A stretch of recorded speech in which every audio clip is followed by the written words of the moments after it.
Señor Ricardo, yo le vengo a preguntar acá y lo vengo a emplazar frente a todos mis compañeros de por qué viene a hablar de qué es lo que usted no hizo o de lo que va a hacer ahora. Usted ha sido denominado la estrella de los 90, fue denominado la estrella de los 90 por ser el dedo de piedra por haber apuntado a Pinochet y haberle puesto la firma a la constitución dictatorial que él fue la que puso. Entonces me viene a hablar a nosotros, a todos nuestros compañeros que estamos acá, acerca de que le pareció más importante, por ejemplo, decir que tenía que acabar con la ley de divorcio. ¿Y por qué no le pareció más importante a usted en ese momento no vender la educación de nosotros mismos, de las futuras generaciones? Bueno. Yo como estudiante del Instituto Nacional, igual que usted, señor, me sentí muy defraudado, porque en ese año, el 2005, nosotros peleamos por una educación que nos correspondiera. Y usted lo que hizo fue abrir las puertas a los bancos para que hicieran negocio con nuestra educación. Entonces nosotros volvimos a salir a la calle, y la gente que era partidaria de usted, señor, iba, nos bofeteaba en la cara, diciendo cállense, porque el señor Lagos ya cambió eso. ¿Y cambió para qué? Señor, nosotros fuimos los primeros, los estudiantes, las personas que estamos acá, los personifico en cada uno de los estudiantes que somos nosotros. Fuimos los primeros en poder mirar hacia el horizonte tal cual como usted lo está planteando y decir, no, esto no es lo que nos corresponde. Y usted lo que hizo fue venderlo, señor, venderlo conjunto con toda su coalición. Bueno, misma coalición que no digamos que es distinta a la de derecha, porque es la misma coalición la que se ha encargado de perpetuar un sistema el cual acalla a las masas sociales, a aquellas personas a las cuales dicen, ¿saben qué? Esto no es lo que nos corresponden otras cosas.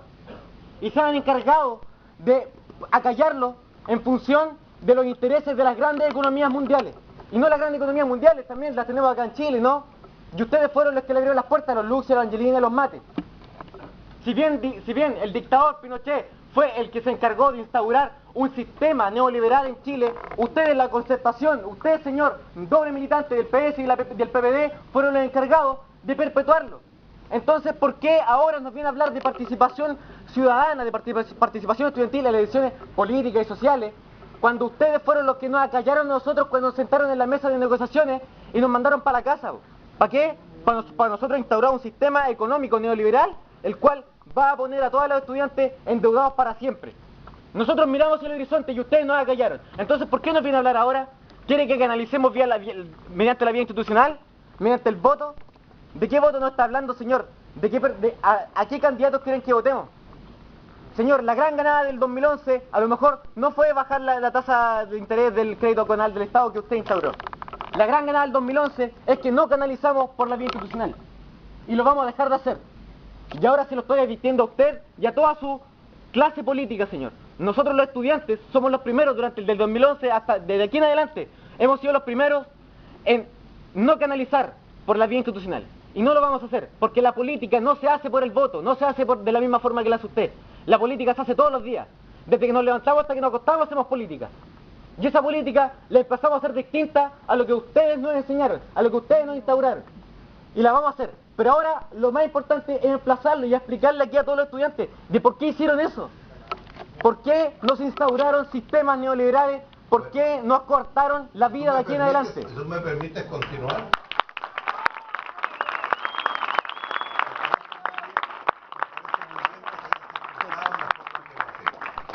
Lo que he tratado de hacer es una mirada larga, distinta, respecto de qué es lo que yo veo la situación.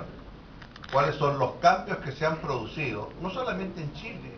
Estos cambios tienen que ver con buena parte de los países de América Latina y muchos otros países en el mundo. Y en ese contexto tú tienes todo el derecho a pensar y a expresar lo que acabas de decir y me parece muy bien y estoy seguro que interpretas a muchos de tus compañeros. Yo estoy tratando simplemente de generar una mirada lo suficientemente amplia y larga y que no tiene que ver con el día a día, no tiene que ver con la política contingente de hoy. Estoy tratando simplemente de hacer una reflexión respecto de lo que ha ocurrido y respecto de qué es lo que tenemos hacia adelante. Y en ese contexto, sí me parece que lo que vamos a tener hacia adelante es un debate muy interesante a partir de los temas que tú precisamente has señalado. Y eso tiene que ver con el tipo de ciudadanía que tenemos y el tipo de avances que tenemos. Porque claro, efectivamente cuando hice la pregunta, ¿saben quién es el comandante en jefe de tal institución? Es porque el tema militar no existió. Pero es muy distinto estar en un gobierno aquí y ahora, donde ese tema no existe, a estar en un gobierno donde allá y en ese entonces todos miraban qué es lo que van a hacer estos caballeros de uniforme. Entonces son condiciones distintas. Es tan importante el contexto en el cual se dan determinados debates.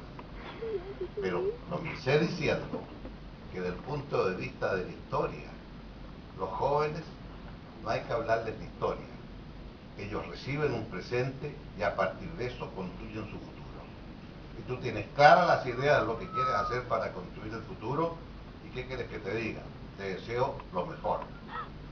Otra cosa es cómo lo vas a llevar a cabo. Pero ese es un tema que probablemente lo podemos dejar para más adelante. Lo que quisiera sí, al concluir esta mirada a este ciclo que termina, es hacerse una reflexión que ha estado ausente y tiene que ver con el ámbito internacional, algo de lo cual tú dijiste. Lo que ocurre es que en los últimos 25 años ha habido dos cambios que son siderales. El primero, como dice ese gran historiador inglés Eric Hobsbawm, el que marca el siglo corto, como denominó él, al siglo XX, la caída del muro de Berlín.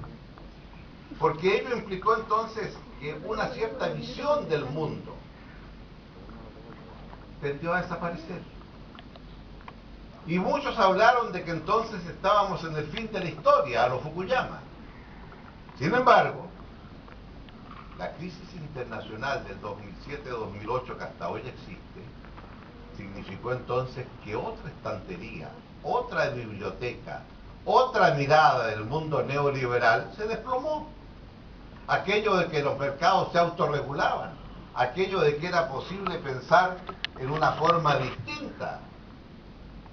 Por lo tanto, creo que entre estas dos situaciones, entre la caída del muro y la crisis económica, surge ante nosotros un cuadro internacional absolutamente nuevo e inédito, y con un elemento adicional. Así es como Ricardo A lo largo de la historia estamos acostumbrados a ver imperios que suben e imperios que bajan.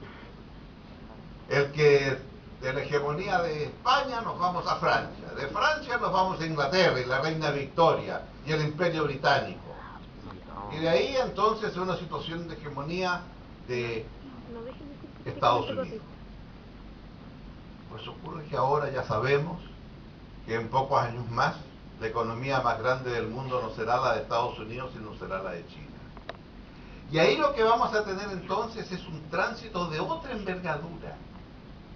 Porque por primera vez va a haber un tránsito de un país continente por su dimensión, Estados Unidos, a otro país continente.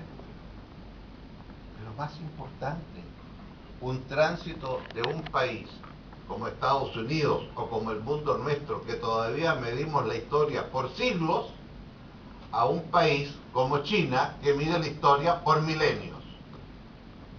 Y la vieja anécdota, preguntado Zhou Enlai qué opina de la Revolución Francesa, habría dicho, es demasiado temprano para pronunciarse, esto ocurrió solo ayer.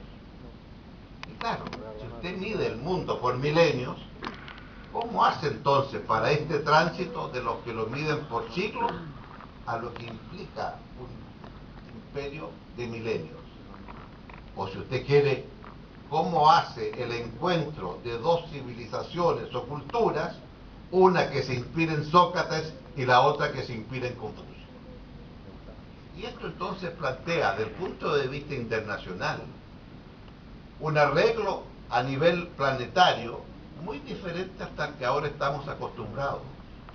Y en donde allí entonces hay un tema de un mundo que era básicamente el intercambio entre Estados Unidos y Europa,